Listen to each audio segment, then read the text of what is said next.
ngoba ngaphandle kwakho asazi ngabe siphi ukuba wenzanga umsebenzi wasesiphambanweni. Asazi uNkulunkulu wethu ongcwele thina ngabe senzani sinjani, ngabe safa, ngabe saphelela endleleni, kodwa siyawubonga umsebenzi wokufa nokulenga kukaKristu esiphambanweni athi kufeziwe. Kudabuka isihenqo sethempeli, uvuleka izinto ezingcwele, nathi esasikude singena uNkulunkulu singenathemba sibone izinto esasivalelwe ukuzibona. We honor you, we bless you, we glorify you.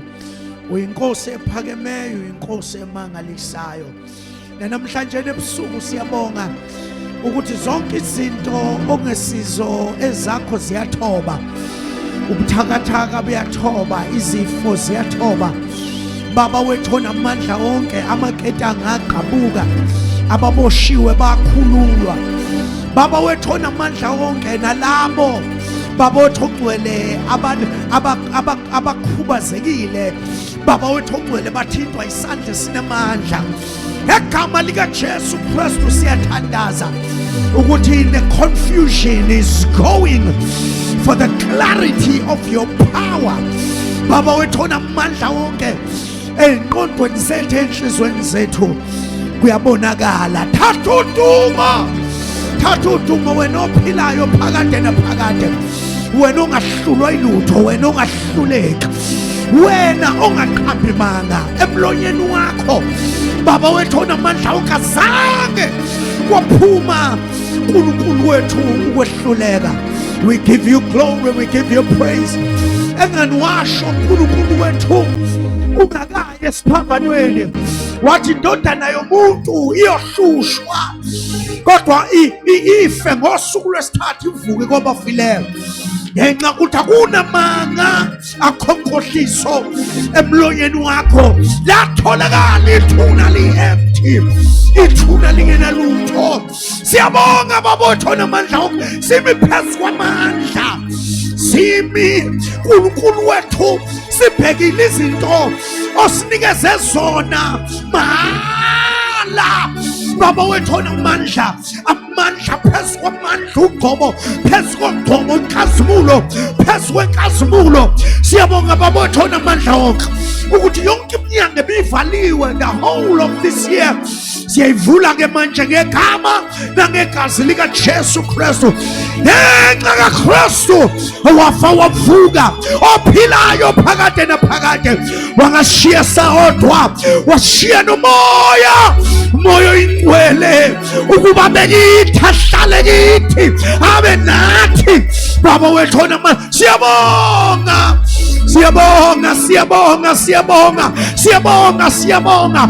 Shanda neboko sataba, rapaposa yataba. Thank you for your presence. Thank you for your presence. Thank you. Siyabonga Baba, your move in this place. Siyabonga isandla sakho is so heavy in our lives. In the mighty name of Jesus, we give you glory.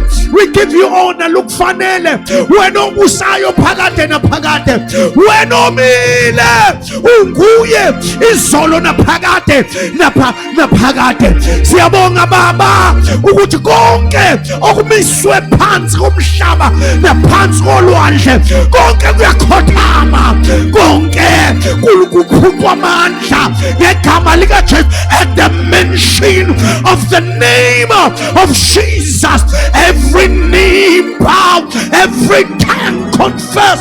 Amandla bathakathi, amandla enyanga alandwe, emathene inyoka siyawaparalyze ngegama lika Jesu Kristu.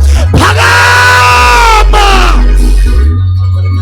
wena obusayo phakade naphakade, phakama, phakama wengamela umhlaba. Siyabonga Baba wethu oyingcwele. We honor you. Come on, give God the glory.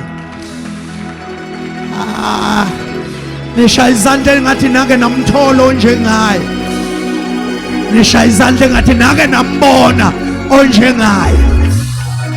Asmazi futhi akayi kuba khona. Glory, glory, glory to Jesus. Hallelujah. Sisamile ngenyawo bazalwane. Let us honor the Holy Spirit. Let us honor the Holy Spirit. Hallelujah.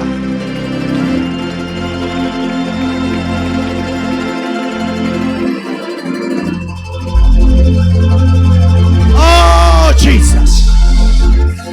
Sifuna nodlula ngendlela ukuthi bese behlangane noNkulunkulu onikezwe bona umoya oyingcwele. Hallelujah.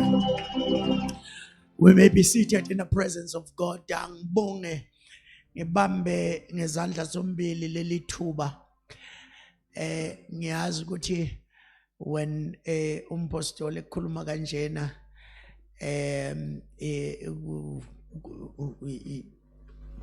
ujwayele ukusho ukuthi mangifika la ngathatha i-microphone ngiphucela umawubani oshumayelayo.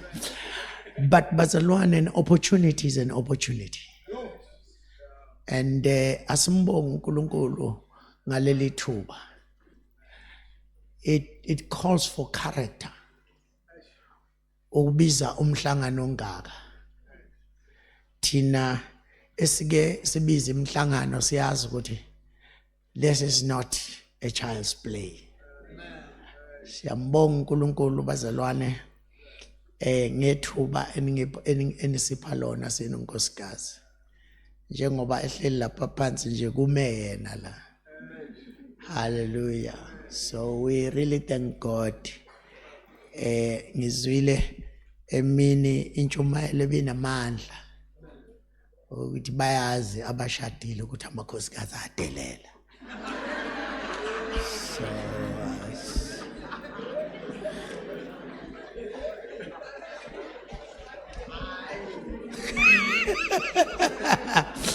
angithi bazalwane benikhona. But uNkulunkulu wangibusisa ngonkosikazi ongadeleli. Ngengwezwa amadoda adelelwa ngamakhosikazi ukuthi kuyibe khona into enjalo. Kwesinye isikhathi ubona kuyafuna ukuvuka kodwa ukuthi ubanjwe isandla esinamandla. So siyambonga kakhulu uNkulunkulu ngaye kume yena la engimkhona. Angihloniphe kakhulu umengcwele nezipho zonke uNkulunkulu azibeke kumpostoli kanye nomama umpostoli. And it's such a privilege ukuba iphathi yalokho uNkulunkulu akwenza ngabo. Yakhumbula when I met with them, I received a specific instruction.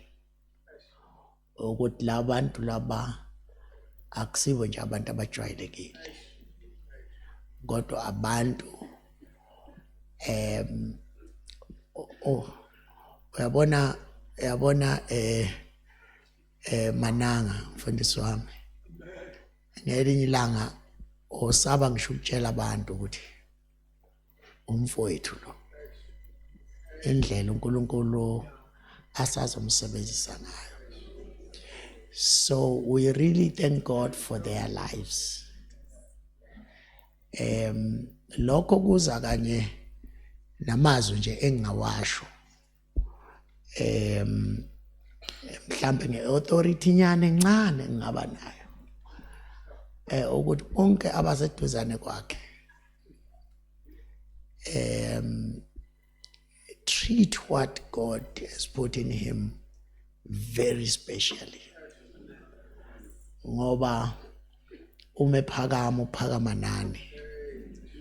Kodwa futhi uma ehluleka kobe kuhluleke obe kuhluleke nina. Ingakho ngiyabonda ngijahile ukushumayela. That is why bonke abazalwane that are supporting him in prayer. Ngoba kwesinye isikhathi ungayikhipha imali. Ukhona lesi lokhoza into ebuhlungu kakhulu Bishop Mfositoli, khona into ebuhlungu kakhulu ukuthi umzalwane abusiseke akhipha imali nesandla kodwa inhliziyo ibambe. So asimnikezeni futhi siyikhulule inhliziyo kuse-early ngoba nezoqhubeka uma esefika kule conference yakhe efika ngosuku lokugcina esezovala because uNkulunkulu emgijimisa amazwe onke because umhlaba ubavulekele bangabanye babantu that esithole an instruction ukuthi these are some of the people that are going to take where we ended and go by la khona abangazange bacabanga bazoba khona. Angisho lamazwi uNkulunkulu akalandaba nayo yonke enye into. Uyabona mina ngafunda emakhaya eMtubatuba, ngafunda eVeyani, abangapha ngakoMtubatuba bayazi ngizoshumayela ngempela man of God. Ngafunda eVeyani Lower Primary School, ngafunda eMpunyoni Higher Primary School, ngafunda eNkodibe. Yonke lento sasifunda science ngesizulu. So sifunda igeography ngesizulu. Yabona ngeke ngizwe izingane emakhaya zikhuluma isingisi engazathi zifunda kulezi ikole ezazaziwa ukuthi ama model siqala. Thina safunda angibeki kabi othisha bami kodwa kwakuyithi lapho. Khumbula mangiya college ngiyofunda ngiqala nqa ukuthi kume ama-American phambi kwami afundise kungama lecturers. Kwaphela inyanga ezimbili ngingezwa.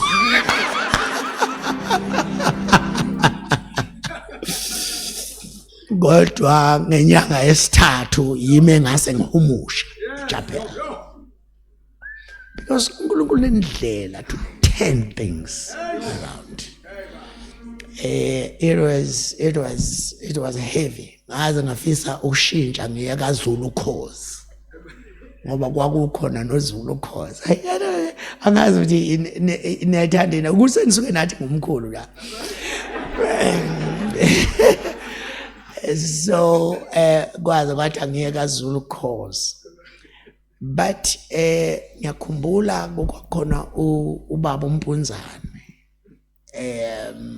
wakhona around here la eLokhuzeni ngasemhlubulweni.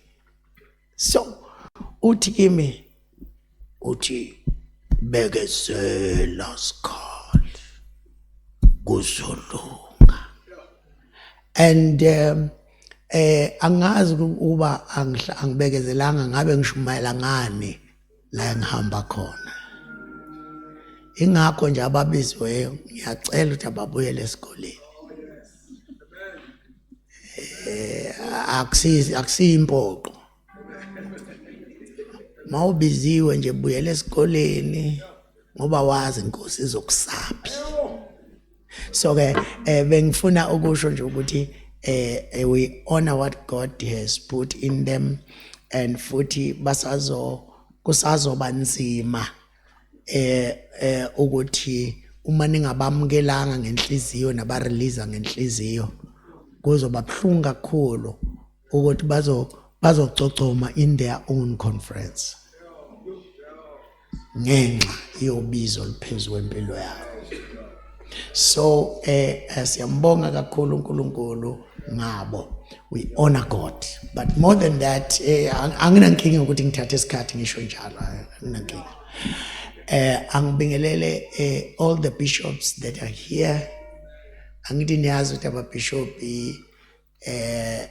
abekho kwi-fivefold ministry. Yeah, ababishop, ukuba umbishop isikhundla. It's a position. So ngengibabona abanye bebaleka, I will never be a bishop. No, mawukuthi uphethe that organization, you are a bishop. So ukuthi nje awukapheleliswa. So but ababishop abakhona, let's honor them, the servants of God. These are leaders of note. Kuma organizations abahola kuwo. Asibingelele fivefold ministry. Abantu abashiwa uJesu. Ngoba abantu ababizwa uJesu bagcotshwa uJesu bashiwa uJesu. Lokhuza abapostoli. Then kwase kuba khona i-fivefold ministry yonke. Asibingelele bazalwane. Sibingelele bonke abazalwane, ubaba, umama, abafowethu, odadewethu, egameni elihle nelinamandla lenkosi yethu uKristu Jesu. Angiphuthume kakhulu ngoba angizugijima namhlanje baba. Angizukuthatha futhi 2 hours. Ngicela sivule incwadi kaJohn chapter 15. John chapter 15. Ngiyanthanda kakhulu bazalwane. Angazi ukuthi yini indaba eyenza abazalwane ngeke ngokuya ngibathanda kakhulu empilweni yami. John chapter 15. Indaba ke le engumangaliso kufundeka nje, I'm the true vine and my father is a husbandman. Every branch in me that beareth not fruit, he taketh away. And every branch that bringeth fruit, he pageth it, that it may bring forth more fruits. Now ye are clean through the word which I have spoken unto you. Abide in me, and I will abide in you. As a branch cannot bear fruit of itself, except it abides in the vine. No more can ye except ye abide in me. I'm the vine, ye are the branches. He that abideth in me, and I abide in him, the same bringeth forth much fruit. For without me, you can do nothing. Apart from me, you can do nothing. Ngicela uthinto sithunela kwakho ukuthi ngisindiselwe ukwenza. Sindiselwe ukwenza. Hallelujah. Ngisindiselwe ukwenza.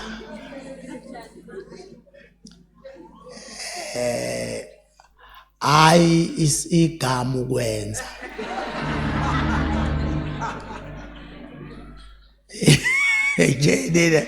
Ngiyangisabisa ke manje. Angisabisa khona la amabhentshe engalindele ukuthi angasho leyo nto leyo. Uma uzofunda incwadi kaJohn, incwadi ehlukile kunalezi ezinye incwadi eziwu3. Lezi eziwu3 oku Matthew, Mark, Luke sibizwa ngokuthiwa ama-synoptic gospels. Into ziphethe ithembiso ngoJesu, ziphethe uJesu, ukuzalwa kwakhe, ukukhula kwakhe, nokudemonstrate. Ngifuna ukuveza kahle lokho, nokudemonstrate konke lokho kuzokwenziwa yithi before sikwenze. Ngamanye amagama, ukuza kaJesu, uJesu wayengasindisa esezulwini, indlela amandla anawo, wayengenaso nje stress ukuthi angavaya esibelethweni sentombazane, wayengasindisa ngaphandle kwesibeletho sentombazane. Kodwa lokhu ukuthi azalwe, intombazane ikhulelwe, azalwe, kwakuyi fulfillment yesiphrofetho esilapha encwadini kaGenesis chapter 3 verse 15. Siyazi ke ukuthi isiphrofetho uma sikhishwa umprofeti. Kodwa uma sikhishwa uNkulunkulu kuthiwa i-declaration. Kodwa khona kusaphethe baba ayewangivusisa lapha emncwabeni. Uma kuNkulunkulu eprofeta kuthiwa isimemezelo. Ngoba isiprofetho kahlehle isimemezelo. Kusuke kuyisimemezelo esivele ezulwini esedlula kumuntu. Bese kuthiwa isiprofetho ngoba sedlule ngomprofeti. Kodwa uma uNkulunkulu eyifikele yena ekhuluma, asazi ukuthi singasho kanjani ukuthi isiprofetho, ngoba uNkulunkulu uye opha abaprofeti ukuprofeta. So manje asikwazi ukukhuluma kophayo sithi umprofeti. So ingakho ke lapha ku chapter number 3 verse number 6 verse number 15 iBhayibheli lithi inzalo yowesifazane iyakuxhoboza ikhanda lenyoka. You see, manje makumshadi the seed bese kuba into ke ethanda ukuxaka because owesifazana akanayo isidi. Kodwa uma kuza ekufikeni kukaJesu kwabizwa ukuthi kube khona into enga-understandeki owesifazana abe nesidi, abe nenzalo owesifazana. So lento leyo ishintsha yonke into ngoba isho ukuthi ngeke sisakwazi ukuthi owesifazana akanayo inzalo ngoba kuyakwazi ukwenzeka ukuthi owesifazana abe nenzalo. And leyo nto leyo nisekhona bazalwane ngithi namba nami, leyo nto leyo isho ukuthi kuNkulunkulu ayikho into engenzeka. Uyabona, ungabobuka umuntu wesifazane bese uthi ngeke abe nenzalo, no, uneqanda, no, ngoba kuNkulunkulu ungashintsha wena nenzalo yakho uphatha amaqanda. Ngiyanizwa ukuthi vele aningizwa. kuNkulunkulu ayikho into engenzeka. Ngifuna uzibuke la uhleli khona uthi uyazi lento engicabanga ukuthi ngeke ishintshe kuNkulunkulu ayidingi ngisho unyaka wonke 2026, idinga nje a split second. Namhlanje ebusuku uNkulunkulu ashintsha yonke into ngempilo yami. Kuthi ngikubheke kanjena ngithi uyazi ukuthi izingashintsha zonke izinto, ungaphuma ngaloya mnyango ushintshe everything. So ke uma uzobheka ke ukuzalwa kukaJesu kwakuzofekwe futhi kwakuzoqinisa amazwi kaJesu awakhulume. Angifuni ukuthatha 2 hours, hey please.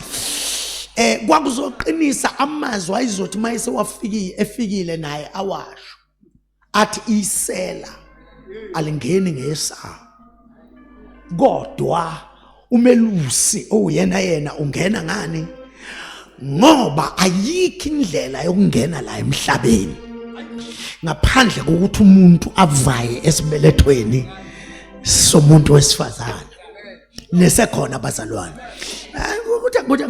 kuthi angithi shayelwana ihlombe ukuthi bonke abafike la bafike ngezibeletho zenu, kodwa khona omunye wokuqala ongakazi adlule kwezeni ibeletho, owadlula ezandleni zikaNkulunkulu. Ngiyafuna ukukhuluma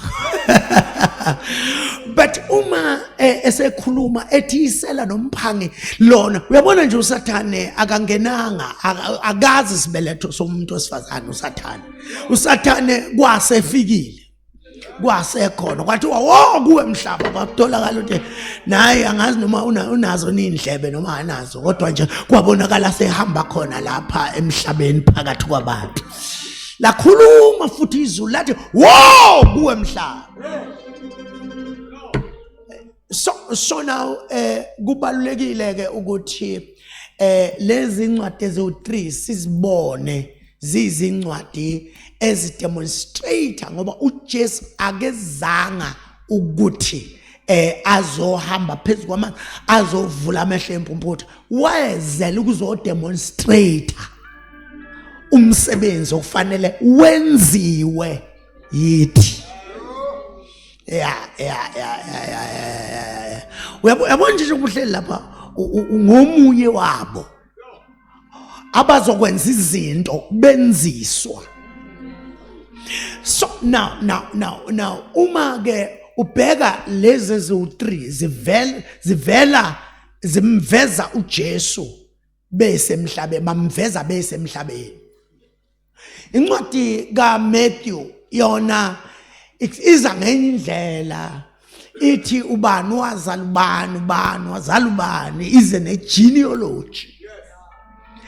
And uma isho njalo imthatha uJesu imconnecte with imindeni yasemhlabeni yobukhosi. Kodwa incwadi kaMark, uma uzofunda uMark chapter number 1 verse number 1, uvele ethi uJesu indodana kaNkulunkulu. Nisekhona baza uma evela nje introducer njengendodana kaNkulunkulu. That is Mark chapter 1 verse number 1. But incwadi kaLuke yona ngoba i-complicated, ibalwa i-scientist ne-intellectual, izolanda izinto ezizomenza umuntu aconfuseke kakhulu before athole iclarity. Akithi nikhona bazalwane, nihamba kanye nami. Ebese izoveza nje ama couples amabili endala couple eyashada kudala, yazama ukuthola abantwana, yazama kwaze kwafika la khona bathi sihlulekile.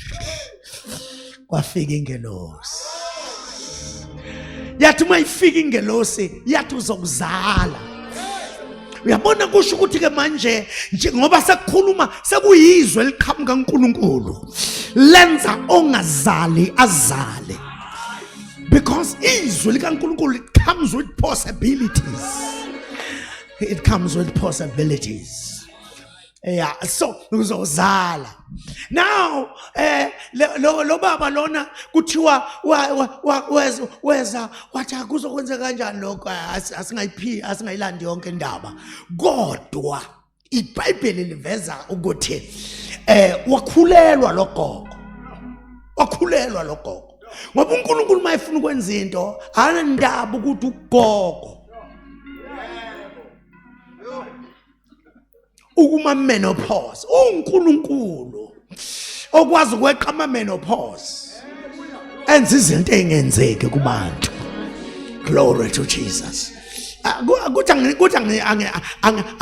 angisho nje lento bese kuzoba khona enye couple. Le couple ayikashadi kwakushada isa engaged lakhuluma izwi elikhulume kwabagugile lakhuluma kwabangashadi abase fresh lafike lathi uzozala wabuza lo sisi wathi kuzokwenzeka kanjani lokho ngingenayo indoda. Uyabona iBhayibheli ke likuveza ukuthi naye lo wakhulelwa ulokhuza uLuke ochaza zonke lezi ndaba ukuthi khona ezinye izinto ezingeke zenzeke ngokwe science ngokwe biology or whatever. Human anatomy needs something to produce something. So kodwa la ngenxa yokukhuluma kwakhe kwakhulelwa isalukazi kwakhulelwa intombazana izwe lodwa likwazi ukukhulelisa isalukazi likhulelise netshitshi. Oh God, izwe lodwa uLuke ezama ukusifaka ehlathini ukuze asikhiphe ngeqiniso lesekhona. So now uma ke eseveza uyabona ukuthi uLuke naye uyikhuluma ngabantu basemhlabeni uyihlanganisa ngabantu basemhlabeni kodwa uJohn uthi mayiqala nje vula ku chapter number 1 athi ekuqaleni waye ulizwi waye kuNkulunkulu athi ulizwi waye nguNkulunkulu. Yabona ukuthi uJohani uthi ngiyanibona nina nimthatha la emhlabeni kodwa ake silunguze ngale ukuthi before abe yilento ayiyo waye ubani ngalena. So now uJohn uhluke ngalezo zinto. That is why mawusuza ku chapter number 2 encwadini kaJohn uza ku chapter number 2 uzothola ukuthi uphethe indaba bonke abangayiphethe ngoba mhlambe kubo ayibalulekile kodwa kuJohn ibalulekile. Uthi kwakukhona umshado wasekhana abesethi abafundi uJesu nabafundi babemenyiwe kodwa abesezothi uMary was there. Sengazathi wayengaphethe khadi kodwa kwakulolu hlobo olutholakala selukhona ngoba kwesinye isikhathi uyabadinga abantu ozobamema ubamemele into obadingela yona kodwa khona abanye abantu obadingayo abangenandaba ukuthi kukhona obamemile abatholakala sebekhona labo bamemile ubamemela ipurpose yakho. Bayazi abafundisi ukuthi kukhona abantu obakhethayo ubakhethela kwikomiti. Ngiyakhuthaza ukuthi ningavumeli abazalwane bakhethe amakomiti bayikhethe bona. Ngiyakhuthaza nje ngoba omunye uke akhethe umuntu ngoba ethi ngowangakithi. Halo siqhamuka naye phansi bese yasho uyabona bese efuna hayi Mike waba usihlalo ufanele phela isihlalo sijikajike kuzo zonke indawo abantu banjalo kodwa kufuneka umuntu kaNkulunkulu ayodwa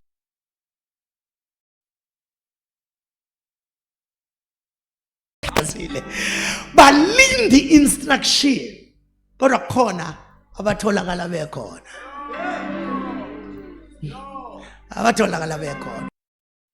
wonke umuntu uyabadinga abantu that are there.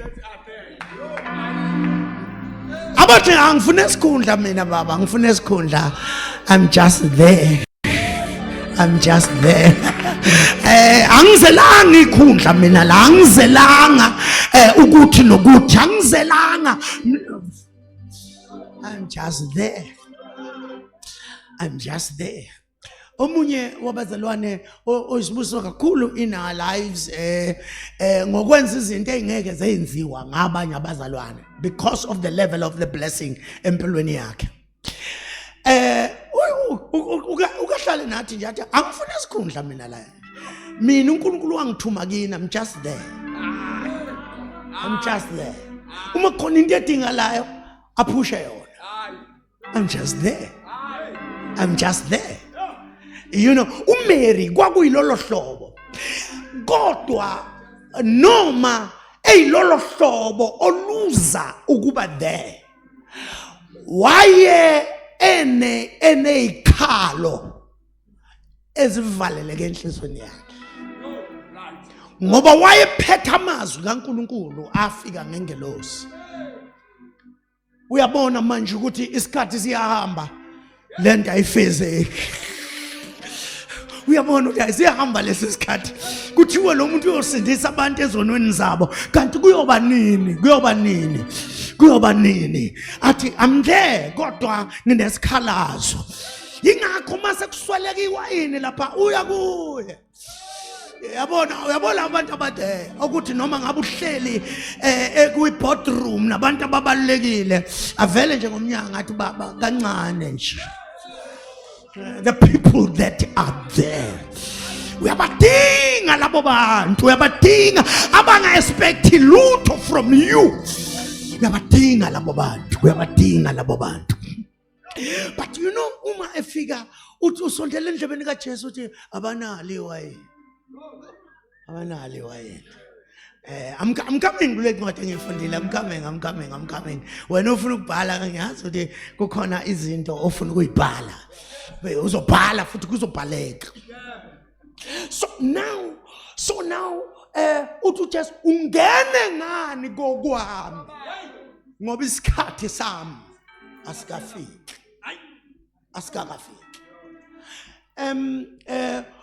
But labantu that are there beqa ama timelines. Labantu abahambi ngokwama lines, abahambi ngokwama declaration onyaka.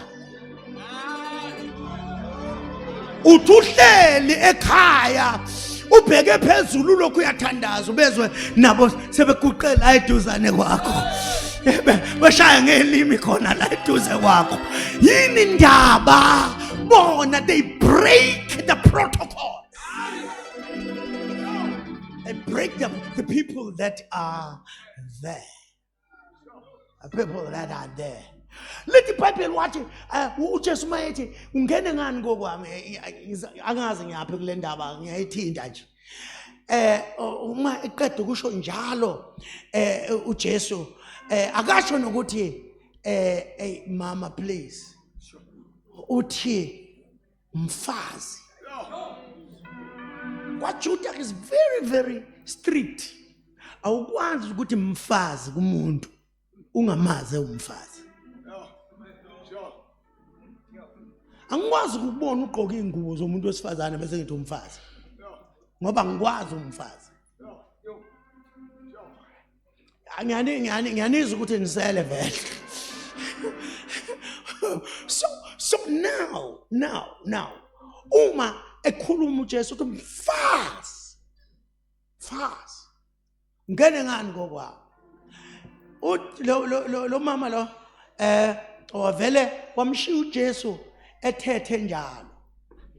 Waya kulaba nabaphelele. Wathi noma yini ayishoyo annoyance. Do.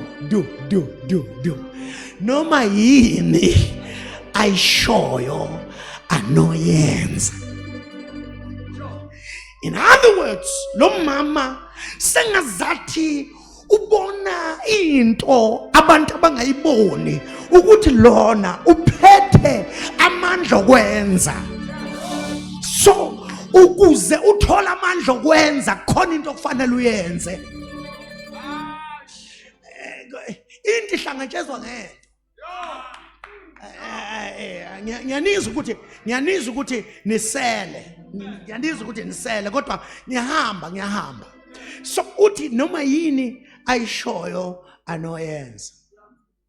Lithi iBhayibheli uma efika uJesu uthi yikhaya gcwalisani imbiza zithi akekho omunye okhuluma ngale ndaba. uJohn yedwa. Bayigcwalisa wayesethi ikhani ninikeze umphathi wokudla. Now lithi iBhayibheli umphathi wokudla esephethe leli wayini elikathela ikha. Ukuba bengangaletha nganganika lelo gama uthela ikha. Thela ikha. Uthi uthatha leli wayini welitaste. Uya kulo oshadayo. Uthi bonke abantu baqala ngelimnandi. Bese kuthi abantu uma sebedakile. Bese efake libi. Uthi kodwa wena uqinile limnandi kuze kube manje. Futhi akalindi nempendulo. Uyamtshela uthi kodwa wena uqinile limnandi kuze kube manje. iBhayibheli ke lethe at that time bajika ke bathola abantu iwayini bonke. Bese ezothi uJohane leso kwakuyisimangaliso sokuqala. Uyabona ukuthi akusiyo yonke lento ebalulekile kuye. Into ebalulekile into yokuqala ayenzileyo. Uphethe irecord lokwenza. So uNkulunkulu ke usenzele yonke into ukuze sibe namandla okwenza. Encwadini kaGenesis chapter number 3, chapter number 2, iBhayibheli lithi uNkulunkulu wamenza umuntu ngothuli lomhlabathi. Wenza njani? Wamenza ngothuli lomhlabathi. Kodwa wangamshiya ewuthuli ngoba wayelinde ukuthi enze. Lithi iBhayibheli wayesephefumulela wamnikeza ingcenye yakhe ngoba awukwazi ukwenza yena engenze kuwe. Now we are raising ibandla lezenzo. Angiphinde futhi angiphinde. We are raising ibandla lezenzo. Ibandla ukuthi la likhona usale imisebenzi okuzothiwa bekukhona abazalwane la. So now wamthululela umoya. So yonke into about God, it's powerful. It's power. Uma entweni kaNkulunkulu kwakhipha amandla ubokwazi ukuthi ayisena uNkulunkulu leyo.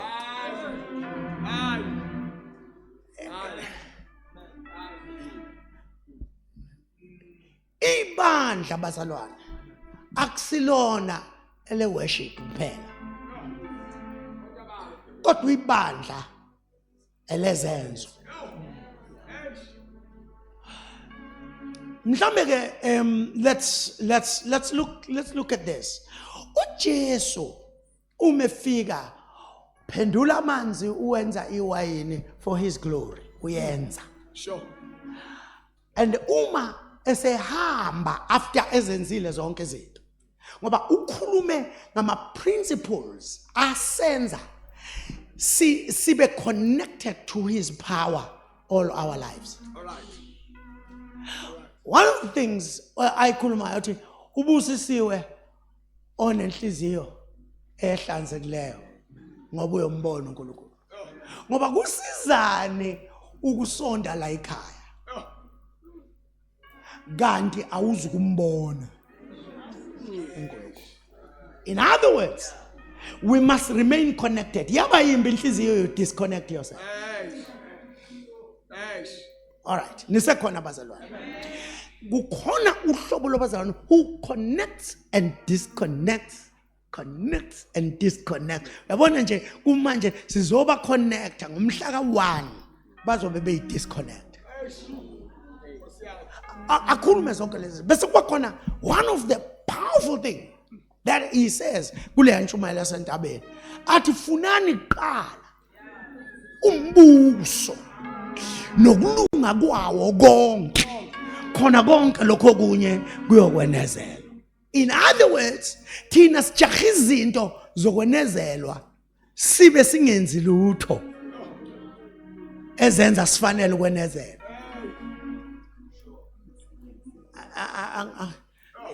Abantu noma sengahlala phansi uyazizwa ukuthi hayi yabo ngoba ibandla lisonge izandla. Songe izandla ibandla.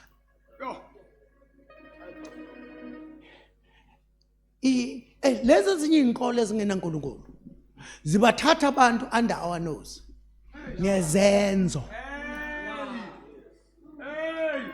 Thina sibhizi siyacwecwa. Shayitho moya. Ithumo esindisa umuntu. Ithumo isenza nje si feel good. Masengenile ukwenza lapha ngizwe nangokuthi nanti nekhehlali sikuthi izinto ezenza kube mnandi. But lezo zinto azimsizi ngalutho uNkulunkulu.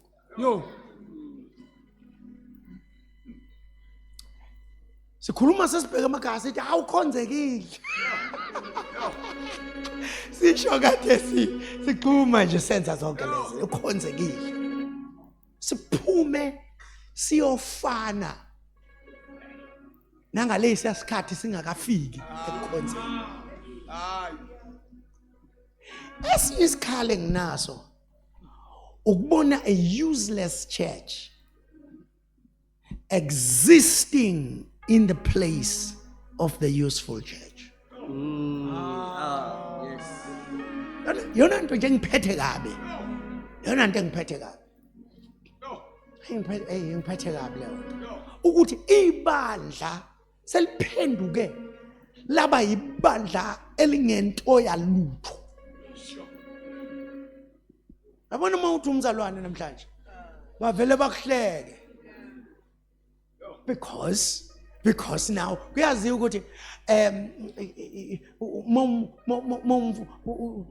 umzalwane masu umzalwane kakhulu yabona masu aqoka amabhanji la aqoka abashumayeli bayabona awusazoba umfundisi ke naye.